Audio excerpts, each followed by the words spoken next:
வணக்கம். பரபரப்பு மீடியாவின் செய்திகளுக்காக நான் ஹரிணி. பெரும்பாலான கனேடியர்கள் ஆவலுடன் எதிர்பார்த்த பிரதமர் மார்க் கார்கி அமெரிக்க ஜனாதிபதி டொனால்ட் ட்ரம்ப் சந்திப்புக்கு நாள் குறிக்கப்பட்டு விட்டது. அமெரிக்க ஜனாதிபதி டொனால்ட் ட்ரம்பை சந்திக்க செவ்வாய்க்கிழமை வாஷிங்டனுக்கு செல்வதாக பிரதமர் மார்க் கார்னி தெரிவித்தார். ஏப்ரல் 28 நடந்த தேர்தலுக்கு பின்னர் முதல் தடவையாக பிரதமர் கார்கி ட்ரம்பை சந்திக்க உள்ளார்.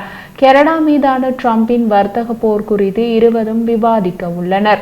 இந்த பேச்சுவார்த்தைகள் அமெரிக்காவுடன் ஒரு புதிய வர்த்தக மற்றும் பாதுகாப்பு ஒப்பந்தத்திற்கான பேச்சுவார்த்தைக்கு களம் அமைக்கக்கூடும். தனது முதல் தேர்தலில் சிறுபான்மை அரசாங்கத்தை பெற்ற பின்னர் முதல் தடவையாக இன்று வெள்ளிக்கிழமை செய்தியாளர்களின் கேள்விக்கு பதிலளித்தார் கார்னி. ட்ரம்ப் நிர்வாகத்துடனான பேச்சுவார்த்தைகளின் நிபந்தனையாக கனேடிய இறக்குமதிகள் மீதான வரிகள் நீக்கப்பட வேண்டும் என்று அவர் வலியுறுத்துவாரா என்று கேட்டதற்கு பொதுவெளியில் பேச்சுவார்த்தை நடத்த விரும்பவில்லை என்று கார்னி கூறினார். அமெரிக்காவின் வடக்கு எல்லையில் சிறிய அளவிலான ஃபென்டானில் போதைப் பொருள் மட்டுமே கைப்பற்றப்பட்டிருந்தாலும் கனடா மீது வரிகளை விதிப்பதற்கு அதையே காரணமாக காட்டியிருந்தது வெள்ளை மாளிகை. அமெரிக்காவுக்குள் தரைவழியே செல்லும் போதைப் பொருள் 98% மெக்சிகோவில் இருந்து போக வெறும் 2% கனடாவில் இருந்து போனதாக அமெரிக்க பதிவுகள் உள்ளன. செவ்வாய்க்கிழமை ட்ரம்பை சந்திக்கும் போது கடினமான விவாதங்கள் இருக்கும் என்று கார்னி பிரெஞ்சு மொழியில் கூறினார். ஃபென்டானில் தொடர்பான வரிகள் அவை ஏன் இன்னமும் நடைமுறையில் உள்ளன என்பது எங்களுக்கு புரியவில்லை என்றார் அவர். இறக்குமதிகள் மீது பெரிய வரிகள் விதிப்பதன் மூலம் அமெரிக்க உற்பத்தியை வலுப்படுத்துவதற்கான ட்ரம்பின் உந்துதலையும் கனடாவை அமெரிக்காவின் ஒரு மாநிலமாக மாற்றுவது குறித்த ட்ரம்பின் அச்சுறுத்தும் அறிக்கைகளையும் சமாளிக்க கார்னியே சிறந்த பிரதமராக இருப்பார் என்று கருதியே கனேடியர்கள் பெருமளவில் அவருக்கு வாக்களித்தனர். கனடாவில் தேர்தல் பிரச்சாரம் நடந்து கொண்டிருந்த போது வெள்ளை மாளிகையில் ட்ரம்ப் தனது ஆக்ரோஷமான சொல்லாட்சியை குறைத்து சமீபத்தில் கார்னியை மிகவும் நல்ல மனிதர் என்று குறிப்பிட்டார். முன்னாள் பிரதமர் ஜஸ்டின் ட்ரூடோவின் பதவி காலத்தின் கடைசி நாட்களில் அவரை ட்ரம்ப் அடிக்கடி ஊசியால் குத்திக் கொண்டிருந்தார். கார்னியை பற்றி ட்ரம்ப் இதுவரை மோசமாக விமர்சிக்கவில்லை. புதிதாக ஆட்சி அமைத்துள்ள பிரதமர் கார்னி மற்ற கட்சிகளுடன் ஆக்கப்பூர்வமாக பணியாற்ற விரும்புவதாக கூறினார். ஆனால் சிறுபான்மை அரசாங்கத்தை பராமரிக்க லிபரல் கட்சி NDP உடன் முறையான ஒப்பந்தத்தில் ஈடுபட மாட்டார்கள் என்றும் அவர் குறிப்பிட்டார். அதாவது கனடாவில் நாடாளுமன்றத்தில் லிபரல் கட்சிக்கு அறுதி பெரும்பான்மை கிடைக்காத நிலையிலும் கூட்டணி அரசு கிடையாது. கார்னியின் முன்னோடி ஜஸ்டின் ட்ரூடோ NDP உடன் நம்பிக்கை மற்றும் விநியோக ஒப்பந்தத்தை கொண்டிருந்தார். அதன் மூலம் கூட்டணி அரசாங்கத்தை உருவாக்கினார். புதிய அரசின் உடனடி திட்டங்கள் என்ன? ஜூலை மாதத்திற்குள் நடைமுறைக்கு வரும் நடுத்தர வர்த்தக வரி குறைப்பு, 8 மில்லியன் மக்களுக்கு பல்பராமரிப்பு திட்டத்தை விரிவுபடுத்துதல் மற்றும் வீட்டு வசதி பற்றாக்குறையை சமாளிக்க பல நடவடிக்கைகள் ஆகியவை அவரது நாடாளுமன்ற முன்னுரிமைகளில் அடங்கும் என்று கார்னி கூறினார். உலகரங்கில் கனேடிய நலன்களை முன்னேற்றுவதற்காக அடுத்த மாதம் அல்பேட்டா மாகாணத்தில் நடைபெறும் G7 தலைவர்களின் உச்சி மாநாட்டை பயன்படுத்த திட்டமிட்டுள்ளதாக கார்னி கூறினார். நம்பகமான வர்த்தக பங்காளிகள் மற்றும் நட்பு நாடுகளுடனான எங்கள் உறவுகளை வலுப்படுத்துவோம் என்று கூறிய அவர், உலகுக்கு தேவையானது கனடாவிடம் உள்ளது. உலகம் மதிக்கும் மதிப்புகளை நாங்கள் நிலைநிறுத்துவோம் என்றார். பெரும்பான்மை அரசாங்கத்தை உருவாக்க மற்ற கட்சிகளின் MPக்களை உங்கள் பக்கம் இழுக்க விரும்புகிறீர்களா என்று கேட்டபோது அந்த கேள்விக்கு அவர் நேரடியாக பதில் கூறவில்லை.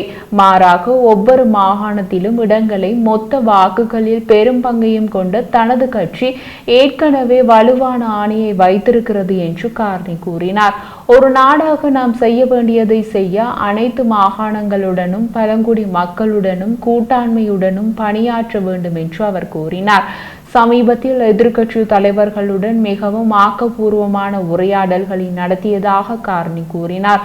தமது சொந்த தொகுதியில் தோல்வியடைந்த கன்சர்வேட்டிவ் கட்சியின் தலைவர் பியர் பொலியேவ் நாடாளுமன்றம் செல்ல இடைத்தேர்தலில் போட்டியிட தயாராக இருப்பதாக கூறியதை அடுத்து அவர் இடைத்தேர்தலில் போட்டியிடுவதற்காக கன்சர்வேட்டிவ் MP ஒருவர் தனது இடத்தை விட்டுக் கொடுக்கிறார்.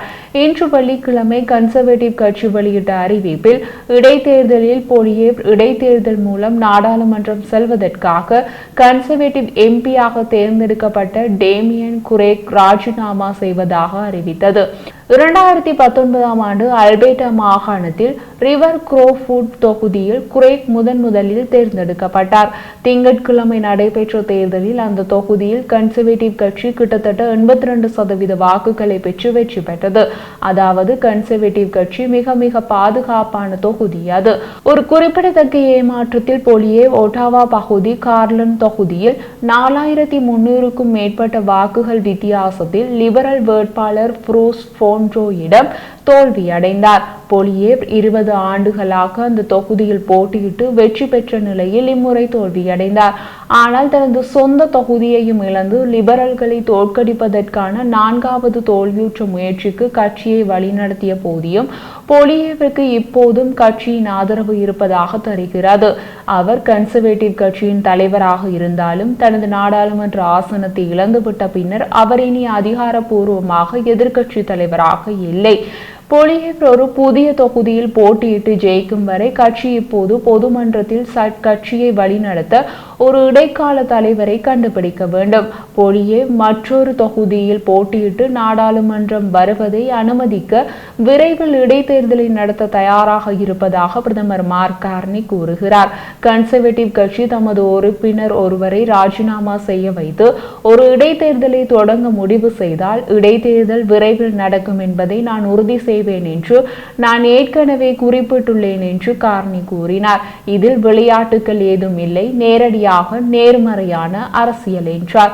தேர்தலை தொடர்ந்து NDP இப்பொழுது 7 இடங்களை மட்டுமே வென்று அதிகாரப்பூர்வ கட்சி அந்தஸ்தை இழந்த பின்னர் பலவீனம் அடைந்துள்ளது.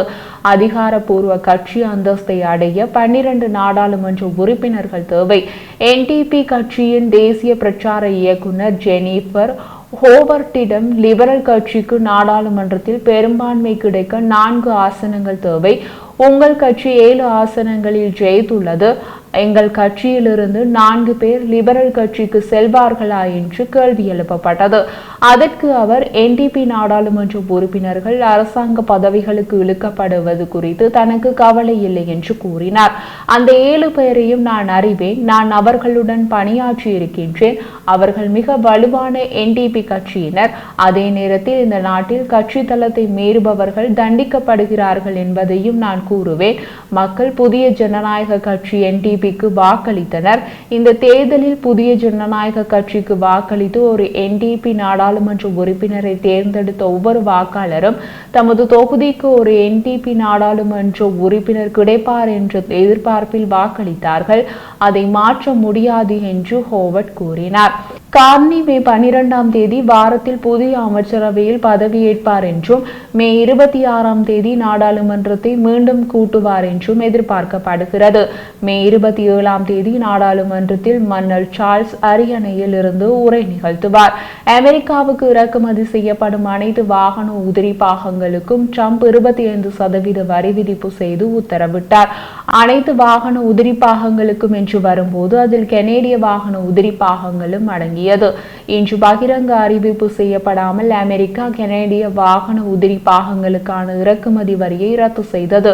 வழக்கமாக எல்லா நடவடிக்கைகளையும் அறிவிக்கும் ட்ரம்ப் இந்த உத்தரவை ஓசைப்படாமல் நடைமுறைப்படுத்தினார். இன்று வெள்ளிக்கிழமை வெளியிட்ட அமெரிக்க சுங்கம் மற்றும் எல்லை பாதுகாப்பு வழிகாட்டுதலில் கனடா, அமெரிக்கா, மெக்சிகோ வர்த்தக ஒப்பந்தத்திற்கு இன்னமும் வாகன உதிரி பாகங்கள் ஜனாதிபதி டொனால்ட் ட்ரம்பின் வரிகளால் பாதிக்கப்படக்கூடாது என்று கூறப்பட்டுள்ளது. பல நிலை வரிகளால் முற்றுகையிடப்பட்ட ஆழமாக ஒருங்கிணைக்கப்பட்ட வட அமெரிக்க வாகன உற்பத்தி துறைக்கு இது நிவாரணத்தின் சமீபகால அறிகுறியாகும். ட்ரம்ப் கடந்த மாதம் அமெரிக்காவுக்கு இறக்குமதி செய்யப்படும் அனைத்து வாகனங்களுக்கும் 25% வரியை விதித்தார். ஆனால் CUSMA என்றும் அழைக்கப்படும் கனடா, அமெரிக்கா, மெக்சிகோ வர்த்தக ஒப்பந்தங்களுக்கு இணங்கும் வாகன உதிரி பாகங்களுக்கு அதே வரியை விதித்தார். மே 3ஆம் தேதி அந்த வரிகள் நடைமுறைக்கு வர வேண்டும். அது நடைமுறைக்கு வருவதற்கு முன்பு CUSMA உடன் இணங்கும் ஆட்டோ பாகங்கள் இறக்குமதிகளுக்கு எந்தவித விதிவிலக்கும் கிடையாது என்று வெள்ளை மாளிகை முதலில் கூறியது. ஆட்டோ பாகங்களின் அமெரிக்க தயாரிப்பு அல்லாத கூறுகளுக்கு மட்டுமே வரி விதிக்க ஒரு வழியை கண்டுபிடிப்பது மிகவும் சிக்கலானது என்று தொழில்துறை மற்றும் நிபுணர்கள் தெரிவித்தனர். ஒரு வாகனம் முடிவதற்குள் ஆட்டோ பாகங்கள் கனடாவுக்கும் அமெரிக்காவுக்கும் இடையிலான எல்லையை பல முறை கடக்க வேண்டும். இன்று வெள்ளிக்கிழமை அமெரிக்க சுங்க மற்றும் எல்லை பாதுகாப்பு வழிகாட்டுதல் இந்த வரி வாகன உதிரி பாகங்களின் தொகுப்புகளுக்கு பொருந்தாது என்று கூறியது. வாகன உதிரி பாகங்களின் தொகுப்பு என்பது அமெரிக்க மற்றும் கனேடிய தயாரிப்பு உதிரி பாகங்களின் பொதி அல்லது பண்டில். பெரிய 3 அமெரிக்க வாகன தயாரிப்பு நிறுவனங்களும் பல மாதங்களாக ட்ரம்ப் நிர்வாகத்திடம் இந்த இறக்குமதி வரியை ரத்து செய்யுமாறு வற்புறுத்தி வந்தன. இந்த வரிகள் விலைகளை உயர்த்தும் மற்றும் வட அமெரிக்க தொழில்துறையை பேரழிவுக்கு உட்படுத்தும் என்று கூறின.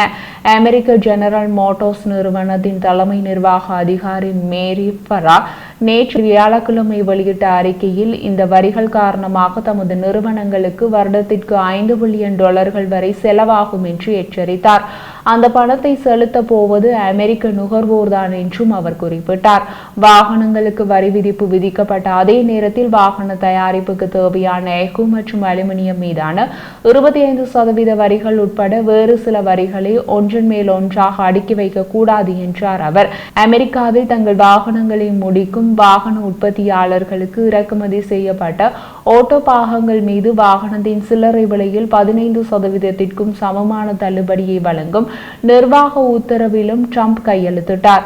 அடுத்த ஆண்டு தள்ளுபடி 10% குறையும். CUSMA இணக்கமான பாகங்களுக்கு என்ன நடக்கும் என்பது குறித்த உத்தரவு தெளிவாக தெரியவில்லை. கனடாவில் உள்ள வாகன உதிரி பாகங்கள் உற்பத்தியாளர்கள் சங்கத்தின் தலைவர் பிலோவியோ வால்ஃப் ஆட்டோ பாகங்கள் மீதான வரிகள் வட அமெரிக்காவில் வாகன உற்பத்தியை நிறுத்தும் என்று தொழில்துறை 3 மாதங்களாக எச்சரித்து வருகிறது என்று கூறினார். அமெரிக்காவில் உள்ள 6 மிகப்பெரிய வாகன உதிரி பாக உற்பத்தியாளர்கள் ஆட்டோ பாகங்கள் மீதான வரிகள் விநியோக சங்கிலி சீர்குலைவு மற்றும் அதிக விலைகளை ஏற்படுத்தும் என்று எச்சரித்து கடந்த வாரம் ட்ரம்ப் நிர்வாகத்திற்கு ஒரு கடிதம் அனுப்பின. திடீர் வரி விதிப்பால் ஏற்படும் மேலதிக செலவுகளை பெரும்பாலான ஆட்டோ சப்ளையர்கள் தாம் ஏற்றுக்கொள்ள முடியாது. அந்த மேலதிக செயல்களை அமெரிக்க நுகர்வோரை ஏற்றுக்கொள்ள வேண்டியிருக்கும் என்று அந்த கடிதம் கூறியது. பலர் ஏற்கனவே துயரத்தில் உள்ளனர். மேலும் உற்பத்தி நிறுத்தங்கள், பணி நீக்கங்கள் மற்றும் திவால் நிலையை எதிர்கொள்வார்கள் என்று அந்த கடிதம் குறிப்பிட்டது. ஆட்டோ பாகங்கள் மீதான உள்வரும் வரிகளால் ட்ரம்ப் நிர்வாகம் கடுமையான நெருக்கடியை எதிர்கொள்ளப் போவதாக வோல்ஃப் கூறினார். தொழில்துறை தன்னைத்தானே மூடும் என்று பந்தயம் கட்டுவது ஒரு பெரிய அரசியல் ஆபத்தை ஏற்படுத்தும் என்று அவர் மேலும் கூறினார். ட்ரம்ப் தனது வரி விதிப்புகள் வாகன உற்பத்தியை அமெரிக்காவுக்கு மீண்டும் கொண்டு வரும் என்று கூறியுள்ளார். ஆனால் 1900களின் முற்பகுதியிலிருந்து வளர்ச்சியடைந்து வரும் கனேடிய வாகன உதிரிப்பாக தொழில்துறையில் அமெரிக்க வாகன தயாரிப்பு தங்கியிருக்கிறது. கனடாவும் அமெரிக்காவும் 1965 ஆட்டோ ஒப்பந்த வர்த்தக ஒப்பந்தத்துடன் இந்த துறையை அதிகாரப்பூர்வமாக ஒருங்கிணைத்தன. முதல் ட்ரம்ப் நிர்வாகத்தின் போது CUSMA பேச்சுவார்த்தை நடத்தப்பட்டது. அது மற்றும் வட அமெரிக்க வாகன துறைக்கு அதிகரித்த ஆதரவையும் உள்ளடக்கியது.